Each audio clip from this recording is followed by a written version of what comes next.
2. Hey, this is Terry Bean, another fun episode of Business Growth Time, where today we talk about social selling with Glenn Gaudet. With me, as always, the incomparable, the lovely, the very, very talented, the Facebook rich Janet E. Johnson, where today the E stands for early bird because you got on the podcast before I did. Oh, the E. Okay. Did you just come up with that? I think it's just off the top. I'm using compound words. We're running out of E's. E's. Too long. Or I need a dictionary, one of the two, you know. It'll be good. We keep making up E's. I just don't want to You're doing good. I don't want to EP anything. You know how that goes. You doing well? Yes, very good. Very good. And we were supposed to have this major, we're in Minnesota. We were supposed to have a major snowstorm. Kids were thinking school was going to be canceled. Wake up, nothing. So I saw the image of where it was supposed to hit hardest, and I used the word hardest very specifically because it was a very funny looking picture. We'll have to figure out if we can locate that. It looked very fast. Yeah, and it actually was 10 inches just about 45 minutes south of me. Oh, really? So they got hit. So people did get a bunch of snow. Mm-hmm. Wow. Yeah, kind of a ban. Yeah. So, I'm happy about that. I'm fine. Nice. Yeah, it's crazy. My lake is going to be thawed today, like completely thawed. February 25th-ish. I live in Michigan. We don't normally date these shows, but yeah, thawed. Mm-hmm. I could go paddleboarding this weekend. Yeah, it's been I love it. I'll take it any day living in Minnesota. Awesome. All right, enough about weather and us and all that fun stuff. Let's talk about Glenn. Glenn, welcome. Well, at least you're going to talk about me while I'm on the show. That's a good. Yeah. Well, Glenn, where are you from? Boston, and it's going to be 64 here today. Wow. Yeah, I actually think it hit 70. My car said it was 70 yesterday. So, Why couldn't it have been that way? I just was there a month ago. One of my clients is out there and flew out there. And why couldn't it have been that nice when I was there? It's rainy and cold. And yeah. Do you remember anything like this previously? Like last year, I just saw on Facebook Memories that it was 55 around February 20th. And I thought that was like a total heat wave in the hottest February I'd ever seen.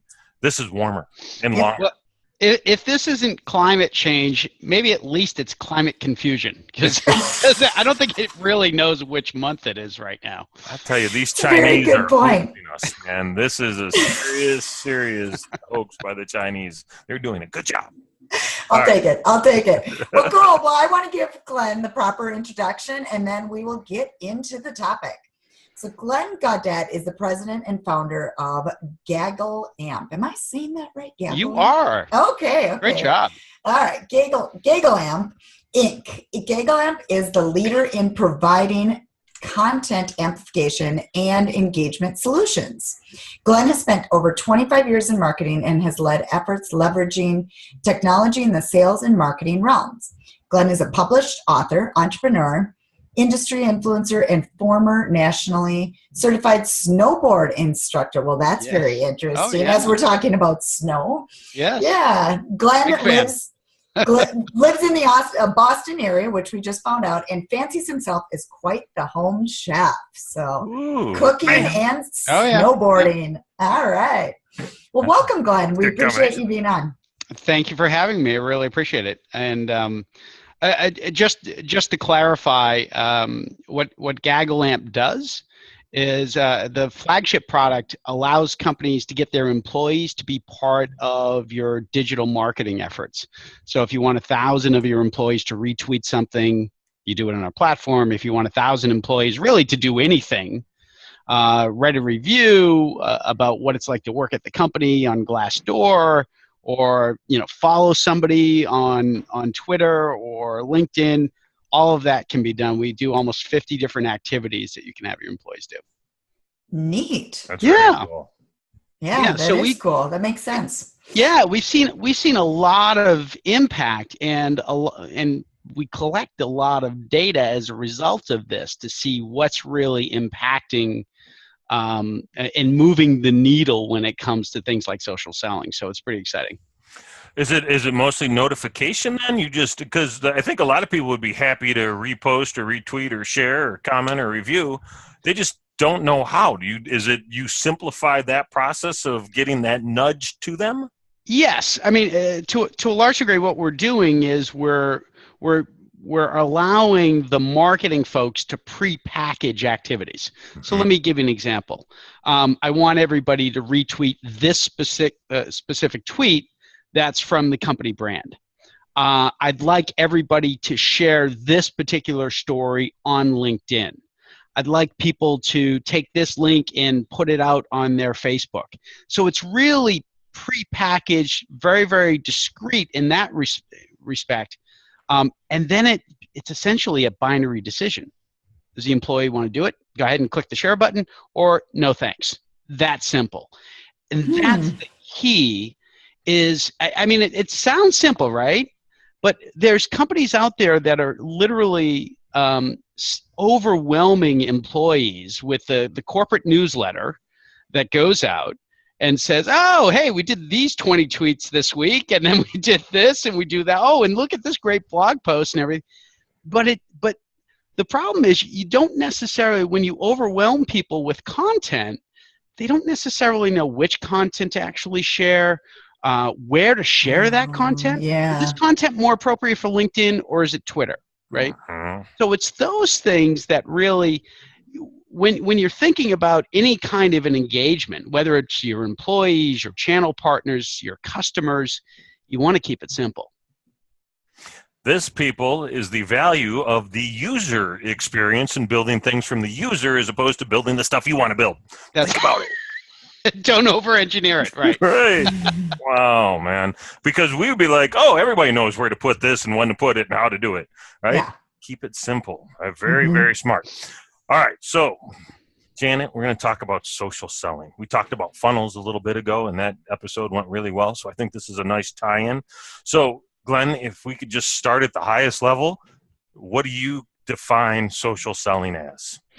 So social selling to me is sometimes a misnomer, right? Because people think that it's this formal thing that is the standalone social selling block, whatever. Really what it is it's leveraging social as part of your entire selling process. And I think when people start thinking of it as the separate little entity over here, that's when they get into trouble. Because what you want to do in sales, and let's just talk about sales right now. Sales in general, how do people want to be communicated, right?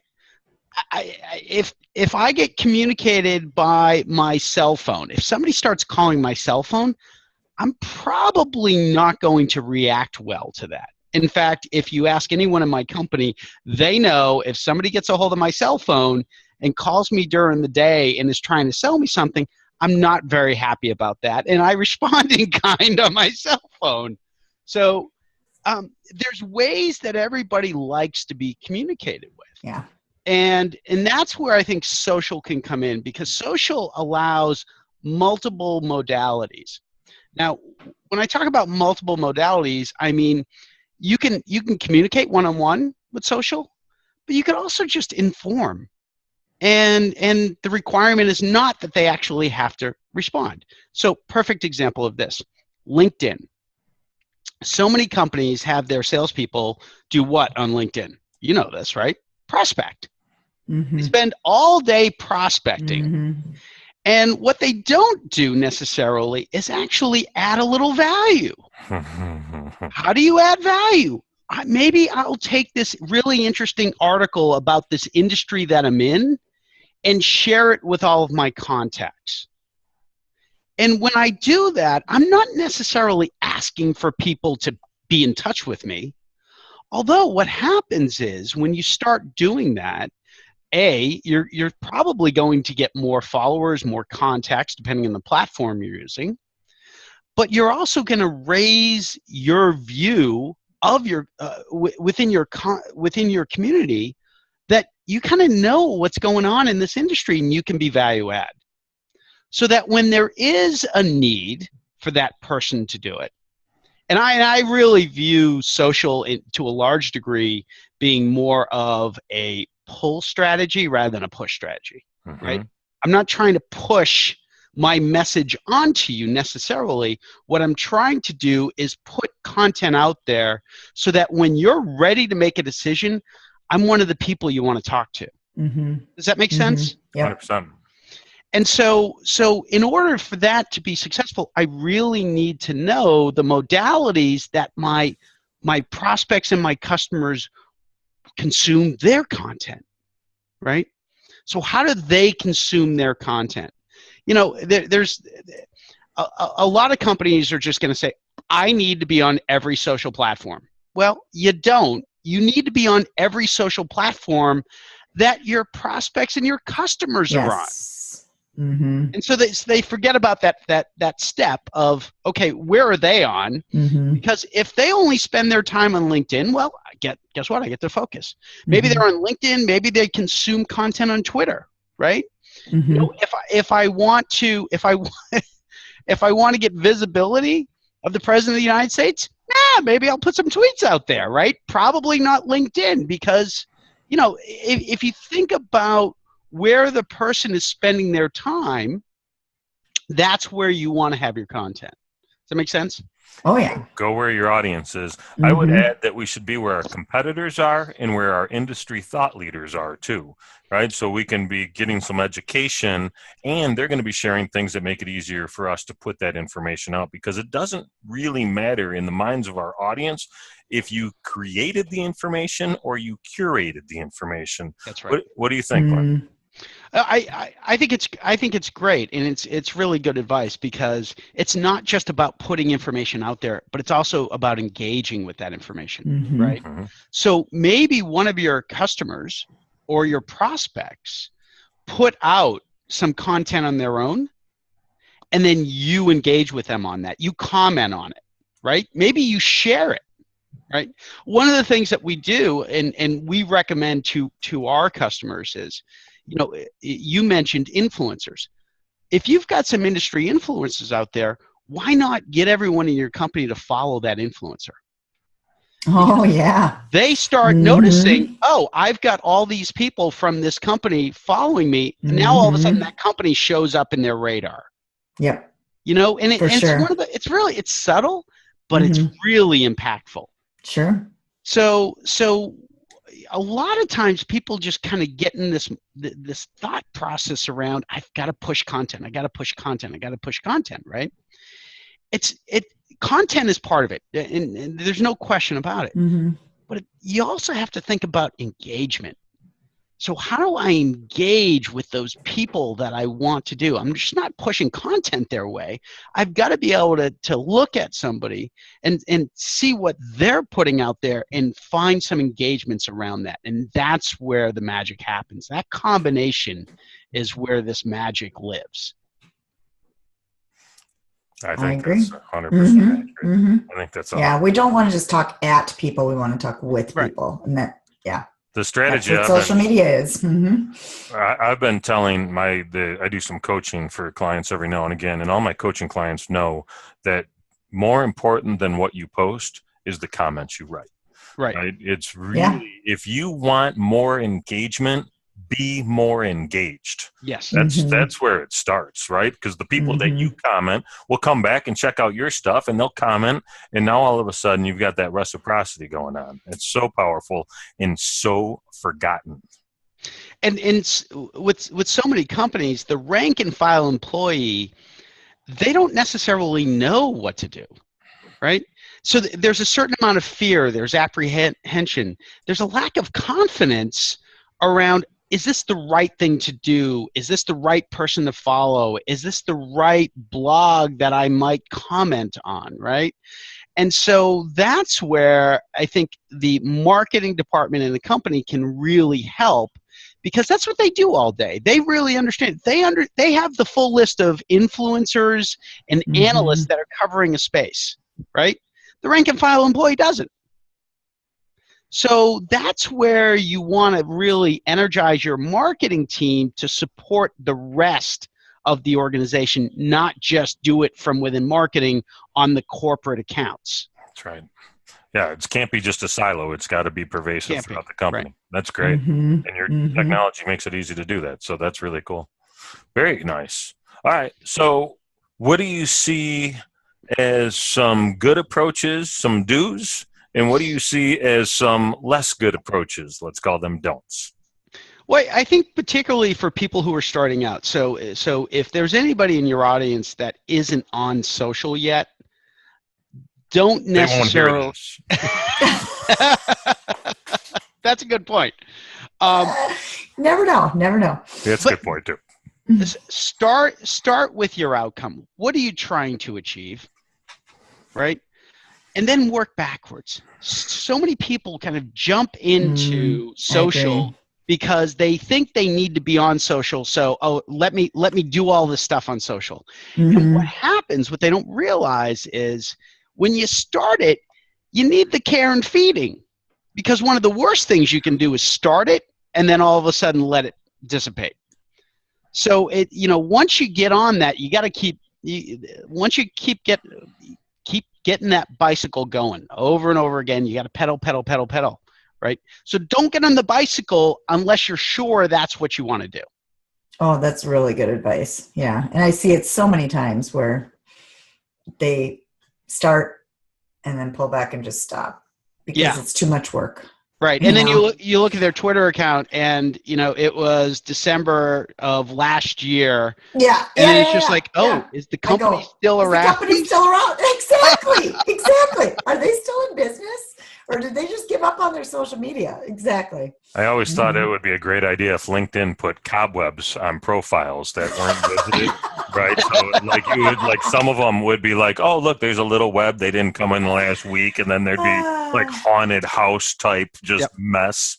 That's right. I wish they'd get rid of things so that you can open up usernames, because if somebody hasn't been on Twitter for 6 months or a year and you don't have one post, that should be open game. I mean, close them down. And then, because I have an issue. I'm Janet _Johnson and I'd love to be Janet E. Johnson, but it's taken. Right. But it's a non-used profile. Yep. You know what I mean? So and it's just sitting out there. Yeah, sitting out there. So the cobweb thing, or just they need to reclaim it. Yeah. And put it back in the pool. Exactly. So that's a lesson for everybody, and that just kind of adds on to what you said. Yeah. Well, if you're not going to use it, because you were pretty clear, we should only be in certain spots, right? Yeah. Right. If let's say I have my Instagram, but I don't use Instagram because my audience isn't there. Would you just quit it? Would you delete the account at some point? Or is it good to keep that digital footprint alive and point to where you actually spend time? If my audience isn't there, that doesn't mean my audience won't get there. So I'd want to have the account, right? I don't necessarily need to do it. But if my audience is on Instagram and I have an account on Instagram and there's nothing on that account, or the last time I put something up there was last October, I'm going to look bad. If nobody's looking on Instagram in my particular industry, I don't need to worry about it. I might just sit on the account. That's not a bad strategy, particularly when you're talking about branded accounts, company name, that kind of thing. So those are the kinds of things you have to think about, right? What I wanted to really raise here is need everyone who's thinking about social or even in social to take a breath. And the reason why I want them to take a breath is to not apply the rules that they may have applied in the past to social. Because particularly when you're talking about social selling, there's always this thing, okay, I've got to get an email there so I can get a response, right? I've got to make a phone call so I can get that meeting, right? So it's this instantaneous, I'm doing something so I can get something right now. On social, you want to take a step back and think about it from a different perspective. How can I add value to the community that I'm creating and that I'm nurturing so that I will be part of the discussion when these people need me, when they need my product, when they need my service? Does that make sense? So that's where you start building that. And it really is authentic, because at that point, you're not just pushing out, hey, this is great about our product, you should use it, right? Yeah. And, or, hey, I'm going to LinkedIn message you because I want to set up a meeting with you. Really? Yeah, exactly. Okay, well, I wouldn't take your phone call. I haven't responded to any of your emails, and now you're going to message me on social. Okay, at what point do you not get the point? Right? So that's the kind of mentality that actually gets you into trouble on social versus, okay, well, hey, listen, this Glenn guy, he keeps putting out this information on employee advocacy and employee engagement. It seems like he knows something about this. Maybe him or his company might be a good resource now that my company's looking to get into this. Great, and then we can have a conversation. And I'm not trying to sell you on it because, frankly, you don't necessarily need it unless you believe you need it, right? So if I can educate you and show you the real impact that this can have on you and your organization, I think you're going to want to talk to me. And if you don't, okay, I get 10 other people that do. Yep. I remember 2008, 2009 time frame. I first met Chris Brogan. He used to do consulting engagements, and I don't know if this is 100% true, but I believe it was $22,000 for a day with him. Now, if you look back at the time, Brogan had been blogging and doing a little bit of video, not as much, but doing a lot of blogs for a long time. Anything he was going to tell you, he had already probably written about. And you could go out and find it. And he would give. And people would still book him to come in and spend that kind of time and for that kind of dough because that sort of value was going to be added. And it's a really wild thing. If you position yourself as the expert or the authority, and we're going to talk about that with Mario Fascini in a couple of weeks, you stay top of mind, right? And they only find you when they have a problem that you or your opportunity fixes, right? So I love that. You keep putting that information out and being consistent.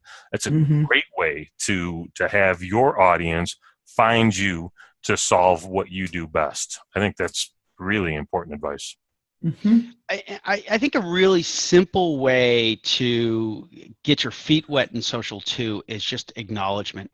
If somebody does something on social, they retweet something, they share something, they even write a comment, just acknowledge them. Yes. Oh, for sure. Just acknowledge them. Say thank you. Okay. Hey, thank you. That wasn't hard.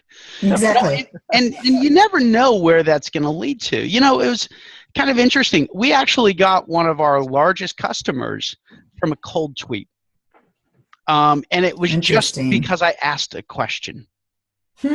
And you responded too? So they responded and then you started a conversation? And then the next thing you know, I was just like, hey, why don't we have a broader conversation? Because it seems like you and I are on the same page.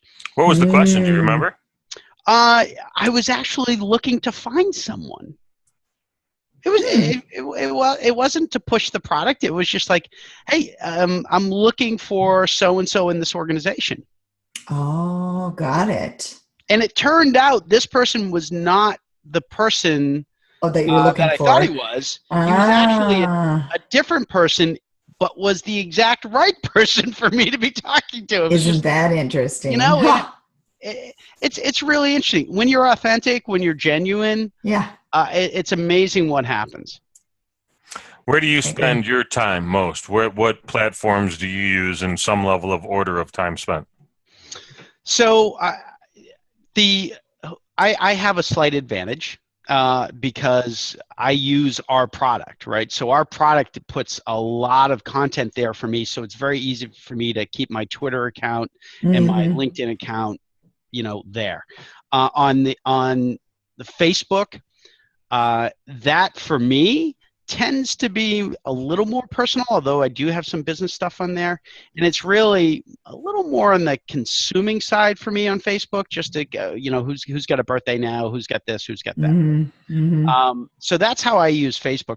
From the business side, I really focus on Twitter and LinkedIn because that's where all the people that at least we relate to tend to be on.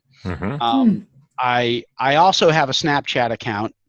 I use that in a very, very tight environment, meaning I've got less than 50 people on Snapchat that I'm sharing things with.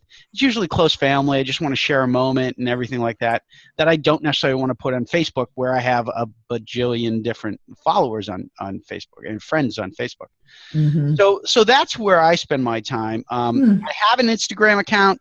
I actually have one of, I think, every single account, because I need to understand the nuance on them, but I don't spend time in every single account. So Twitter and LinkedIn tend to be my place where I spend at least my work time, which doesn't mean to say I spend 9 hours a day on any one of these platforms. It's usually minutes. I go in, I check some things and make sure some things are scheduled through my platform, and then I'm there. It's great. It's awesome. Yep. Good. So it's interesting to hear. Yeah. It's I think it is where your audience is the big thing. Cause I'm actually more LinkedIn, Facebook, and then I do a lot with Instagram too, but I'm also, one of my niches is targeting jewelers. So interesting. Yeah. That's, they're on those platforms. So obviously I'm going to be there too. And I need to know them well, because they need to be on those platforms. Yep. And Pinterest. And actually I'm a huge advocate of Pinterest, and that gets left out of the whole conversation most of the time, but that's one of my favorites.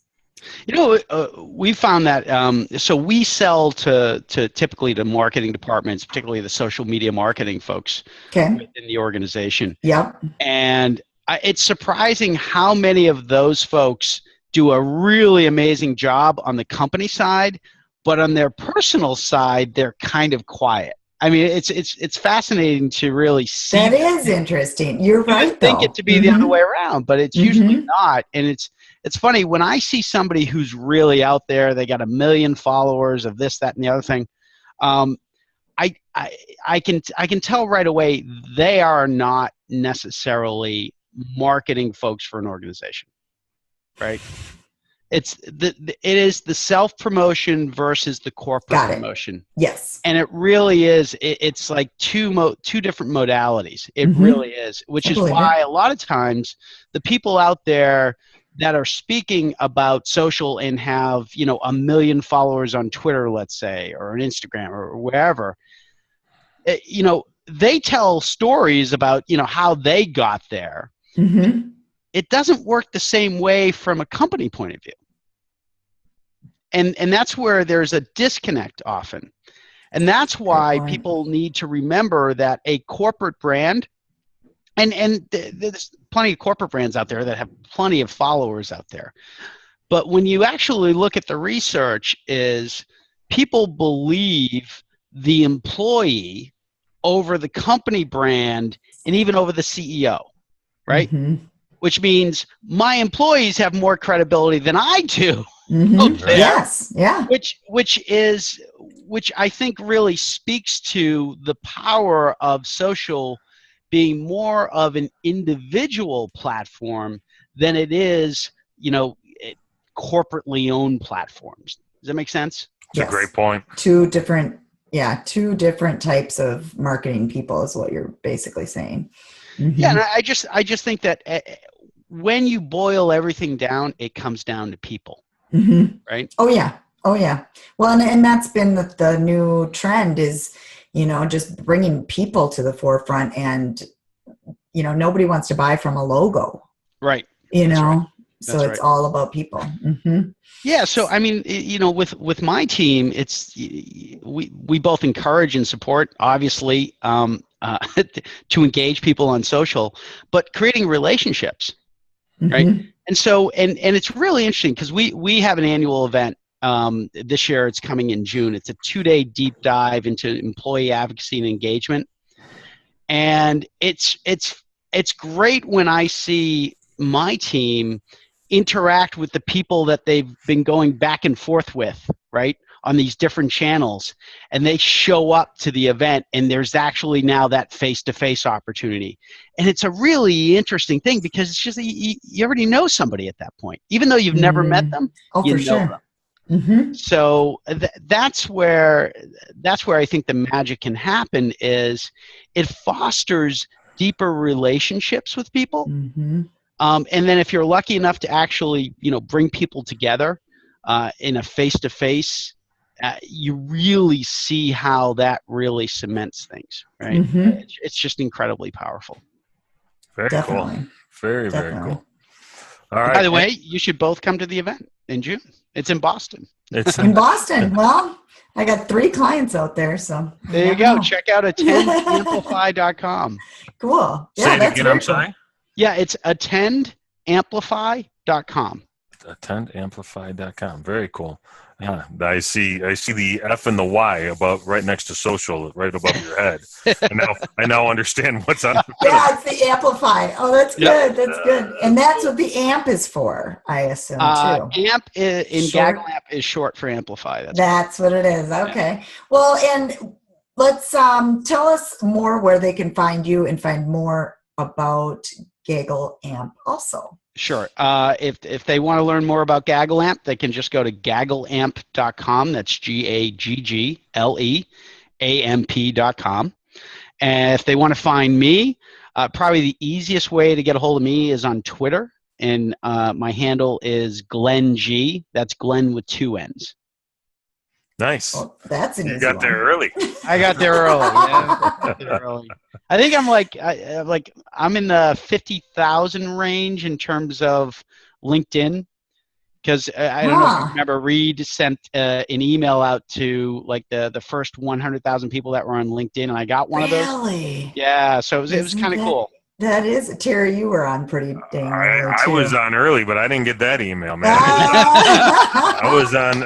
There wasn't 1 million people when I got on, but I wasn't on at 100,000. That's crazy. That's very interesting. Nuts. Well, good. This was great. I definitely appreciate a lot of good information, and people need to just, if you can give them one quick tip on what they could do to really take action to start their social selling process, what would that be? Use the golden rule. How would you want to be treated on social, right? Mm. So like for me, don't be hitting me with requests for meetings on social. Not a good way to introduce things to me. You want to share information with me that might be of interest, that might be of value, definitely do that, right? But there's a huge difference, because my inbox on LinkedIn gets filled with people who just, I would like to have a meeting with you. And of course, I have no idea what they want to have the meeting for. Mm-hmm. Yeah. But yeah. I assume they want to sell me something, right? Uh-huh. Right. Life insurance. So golden rule is, treat others in social the way you want to be treated. Makes tons of sense, and that's very simple. Yeah. I was going to say, easy to follow. Exactly. Yeah, Simple tip. And you can find us at businessgrowthtime.com. We have our blog, or the past podcasts are businessgrowthtime.com/podcast. And then we also have a Facebook group, and that you can find at businessgrowthtime.xyz. Cool, huh? We're hip. Yeah, the hip thing now, 2017, do the XYZ.